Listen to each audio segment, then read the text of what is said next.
We're back on Monday's show. Good to have Terry Sadler with us once again. Of course, he wrote the book, Cybersecurity for Everyone. We're going to talk about it a bit and some practical tips from Terry. And Terry, welcome back. Good to have you. First of all, Terry, where can we purchase your book? It's available online at Amazon. It's also available through Barnes & Noble and the Apple iBook store if you want it for your Apple device. Gotcha.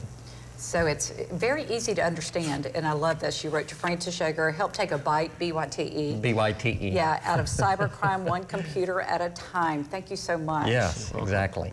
And we were going to touch on a few little tips that people can use at home. Some practical, yeah, absolutely. Some things we can do right now to help make our security just a little bit better, a little bit at a time each day. Okay. So the first thing we should always remember is layers of security. In industry, they call this defense in depth. And for the home user, basically what that means is you want to look at your computer system as it's, say, maybe a bank vault, and you want to protect it.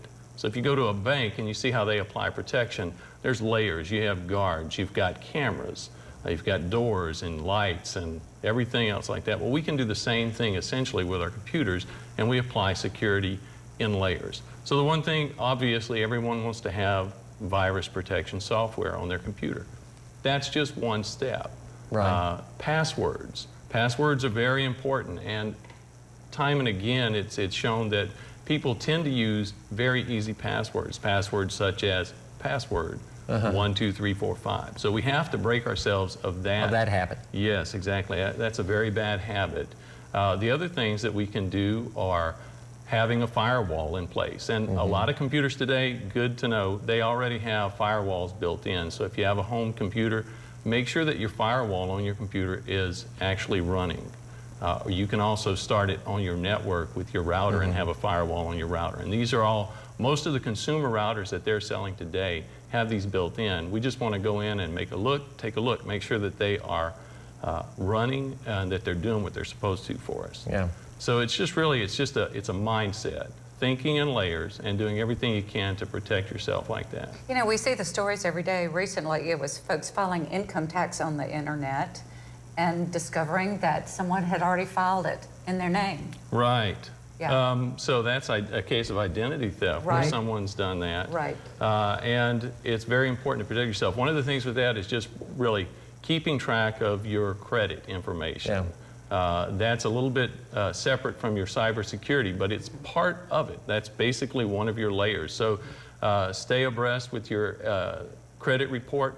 Make sure that you know whether or not you have any accounts that have been opened. And some of the good credit monitoring services are out there are worth investing in. And again, hijacking computers where folks will take over your computer and then you must pay a certain amount of money to get that information Right, back. yeah, this was just in the news last week, so that's a very important issue. That there's about 2 different variants, maybe 3, of that particular malware. That was CryptoLocker. So what they do is they hijack the computer. It gets installed on your computer whether you clicked on a link or someone sent you an email with this virus in it. And once it's activated, it encrypts all the important files that are on your computer. So what we do for that to make sure that we're protected is back up your data. Anything that you've got that's important, back it up. Because once it's encrypted, unless you pay their ransom, you're not going to get your files back. Right. They're pretty much gone. So if you're backing up your data on a routine basis, that's the key. Back up your data, and then of course have some of these other protections in place, and you'll be safer from those types of events. Terry, obviously this book would be very helpful in securing our homes and our small businesses, but what about folks that actually need a body to help them in person? Yeah, actually, I do have my website set up, and I'm available to answer questions through the website. But I wrote the book in such a way that it should be relatively easy for anyone. I don't want you to be an IT professional in order to have to get through it and use it. I'm sorry, Terry. We're about to run out of time. One thing we can do right now to improve security. So today, one thing that we can do today, this is a little bit technical, but the information on how to do it is on my website. You want to go into your router and change your DNS settings. DNS stands for your domain name system. That's basically the phone book that our computers use to get out to the internet. And there's 2 services, OpenDNS and Norton's Connection for Home Safe. Okay. Terry, good stuff. Good to have you again. Great information. Thank you. It was great to be here. Shoulder surgery? Yeah.